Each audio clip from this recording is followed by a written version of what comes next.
আমাৰ এই ক্ষেত্ৰত বিশেষভাৱে আমি জিলা ক্ৰীড়া সন্থাৰ সন্মানীয় সাধাৰণ সম্পাদক সঞ্জীৱ বৰাদেউ আছে আৰু লগতে আমাৰ মৰাণ জিলাৰ ভলীবল সন্থাৰ সাধাৰণ সম্পাদক আমাৰ ৰঞ্জন বাইদেউ আছে। তেখেতসকলৰ আশাহতীয়া প্ৰচেষ্টা সকলো জিলা ক্ৰীড়া সন্থাৰ আমাৰ বিশেষকৈ সুবিধাটো আছে। তেখেতসকলে যথেষ্ট আমাৰ বাতৰি পৰিদৰ্শন কৰি আমাৰ এই অঞ্চলটোত কিয় এই ভলীবলটো আমাৰ কিয় প্ৰয়োজন আছে এই বিষয়ে আমি বিভিন্ন সময়ত আমি হেঁচাকৈ কৈছিলোঁ ৰাজ্যিক নেতৃত্বক, আৰু ৰাজ্যিক নেতৃত্বই আমাৰ দাবীৰ প্ৰতি সঁহাৰি জনাই যোৱাকালি আমাক মৰাণ জিলা ক্ৰীড়া হিচাপে ভলীবলক আমাৰ স্বীকৃতি প্ৰদান কৰিছে। আমি এই পাওঁতে আমি মৰাণ জিলা ক্ৰীড়া সন্থাৰ তৰফৰ পৰা আমি বিশেষভাৱে ইয়াৰ পৰাই আমি অসম ভলীবল সন্থাৰ সন্মানীয় বিষয়ববীয়া বিভিন্ন জ্ঞাপন কৰিছোঁ। আজি আমি এই শুভক্ষণত আমি বিশেষ কাৰ্যসূচী নাই যদিও আমি মাত্ৰ আনুষ্ঠানিকভাৱে আমি সকলোকে জ্ঞাত কৰিবৰ কাৰণে আজি আমি ইয়াত সমবেত হৈছোঁ। আমাৰ ফুটবল খেল চলি আছে, লীগ চলি আছে।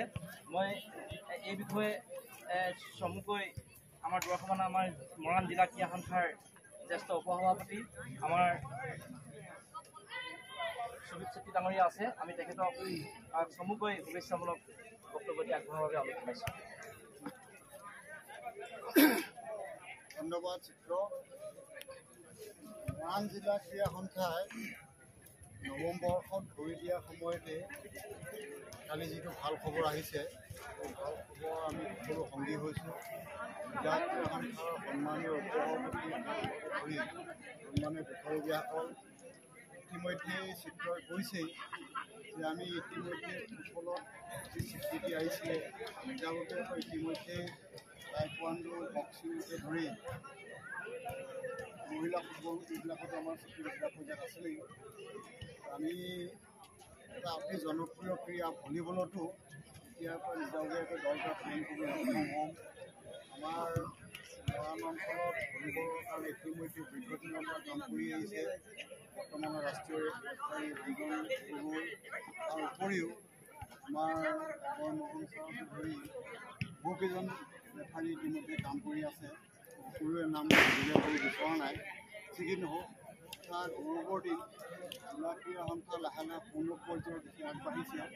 আমি আশা কৰি অনাগত দিনত আমাৰ জিলাত প্ৰতিনিধিত্ব কৰি ভলীবলৰ মিনি হওক, চাব জুনিয়ৰ, জুনিয়ৰ, ছিনিয়ৰ পৰ্যায়লৈকে এটা দল কৰি সক্ষম হ'ম। ই আমাক এটা পূৰ্ণ পৰ্যায়ৰ জিলা ক্ৰীড়া সন্থাই আমাক পৰিগণিত কৰাব অনাগত দিনত।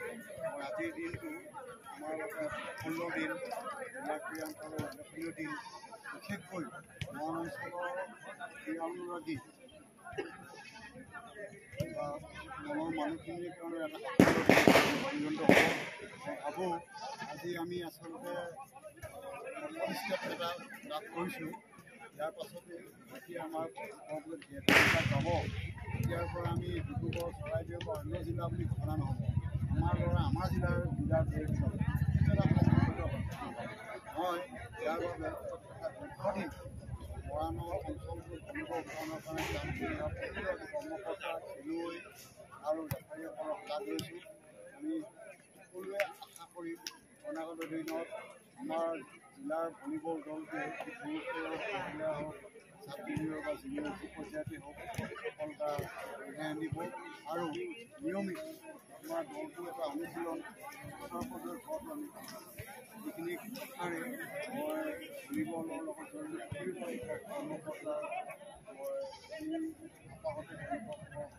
জনাইছোঁ আৰু জিলা ক্ৰীড়া সন্থা লাভ কৰা আমি সাফল্যভাৱে সভাপতি সম্পাদন কৰি সমূহ কৰ্মকৰ্তাৰ মই সদায়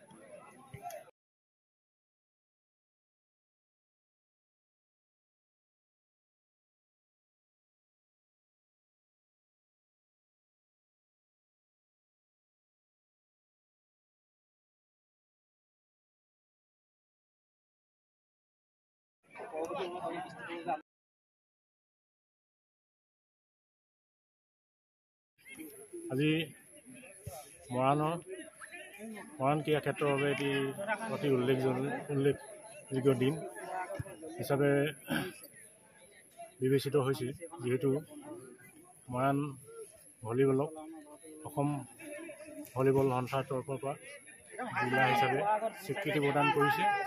আমি ভলীবলৰ বাবে আজি বহু বছৰ ধৰি অহৰহভাৱে চেষ্টা কৰি আহিছিলোঁ আৰু মৰাণ অঞ্চলত বহুত খেলুৱৈ সৃষ্টি কৰিছিলোঁ আৰু আমি সৃষ্টি কৰা খেলুৱৈসকলক আমি অন্য জিলাৰ হাতত এৰি দিব লগা হৈছিল। গতিকে সেইটোৰ পৰা আমি আজি মুক্ত হৈছোঁ। আমাৰ নিজে শিকোৱা ল'ৰা আমি নিজে আন্তঃজিলা প্ৰতিযোগিতাসমূহত অংশগ্ৰহণ কৰিব পাৰিম।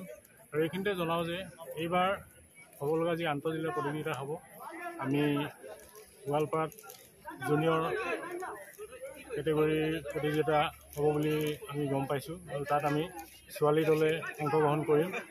তাৰপিছত বৰপেটাত মিনি হ'ব, মিনিত ল'ৰা ছোৱালী আমি দুয়োটা দলে অংশগ্ৰহণ কৰিম আৰু